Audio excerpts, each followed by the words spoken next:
Cristiano Ronaldo ने एक बार फिर साबित कर दिया है कि उनकी लोकप्रियता सिर्फ फुटबॉल मैदान तक सीमित नहीं है। पुर्तगाल और अल नस्र के स्टार फॉरवर्ड मंगलवार रात वॉशिंगटन डीसी स्थित व्हाइट हाउस के स्टेट डिनर में मौजूद थे, जहां अमेरिका के राष्ट्रपति डोनाल्ड ट्रंप की तरफ से सऊदी के क्राउन प्रिंस मोहम्मद बिन सलमान की मेजबानी की जा रही थी। रोनाल्डो को इस रूम की फ्रंट टेबल पर बिठाया गया, जहां उनके आसपास दुनिया के कुछ सबसे प्रभावशाली लोग मौजूद थे। इनमें एप्पल के सीईओ टिम कुक, टेस्ला के मालिक एलन मस्क और फीफा अध्यक्ष जियानी इन्फेंटिनो भी शामिल थे। इस प्लेसमेंट ने दिखाया कि रोनाल्डो सिर्फ एक फुटबॉल प्लेयर नहीं है, बल्कि ग्लोबल पावर सर्कल का भी हिस्सा बन चुके हैं। स्टेज पर ट्रंप ने खुद रोनाल्डो का जिक्र किया और उन्होंने कहा कि अपने बेटे यानी कि बैरन ट्रंप से मुझे इनको मिलवाना है, और बाद में उन्होंने अपने 19 साल के बेटे से उन्हें मिलवाया भी। इस दौरान ट्रंप ने कहा, बैरन आपसे मिलने के बाद अब मुझे थोड़ी ज़्यादा इज्जत देगा।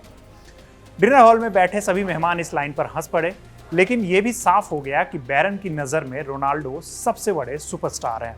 रोनाल्डो का व्हाइट हाउस विजिट दुर्लभ है, क्योंकि 2014 के बाद पहली बार अमेरिका के किसी बड़े पब्लिक कार्यक्रम में उन्होंने हिस्सा लिया है। उनका यूएस फुटबॉल सर्किट में खेलना लगभग बंद रहा है, लेकिन उनकी ग्लोबल फॉलोइंग लगातार बढ़ती जा रही है।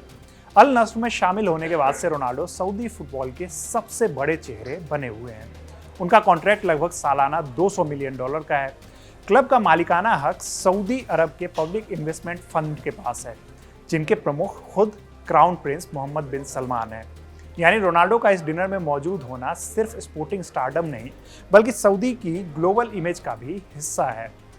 रोनाल्डो सऊदी की 2034 फीफा वर्ल्ड कप बिड के सबसे बड़े प्रमोटर भी रहे हैं।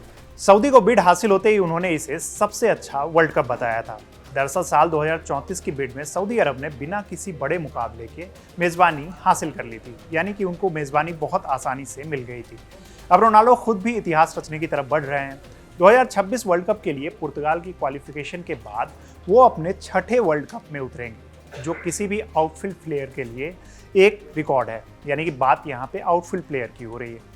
हालांकि रोनाल्डो को आयरलैंड के खिलाफ मुकाबले में रेड कार्ड मिला था, जो क्वालिफाइंग मुकाबला हुआ था, जिसके चलते वो वर्ल्ड कप के पहले मैच से बाहर हो सकते हैं। 23 साल के इंटरनेशनल करियर में यह पहला मौका है जब रोनाल्डो को किसी इंटरनेशनल मुकाबले में रेड कार्ड मिला है। व्हाइट हाउस डिनर में रोनाल्डो की मौजूदगी ने यह भी दिखा दिया कि सऊदी की ग्लोबल प्रोफाइल किस तरह बढ़ रही है, और रोनाल्डो उस पूरी स्ट्रेटजी के सेंटर में है। खेल हो या फिर बिजनेस हो या अब कूटनीति, उससे जुड़ी सभी तस्वीरों में रोनाल्डो कहीं ना कहीं नजर आ रहे हैं।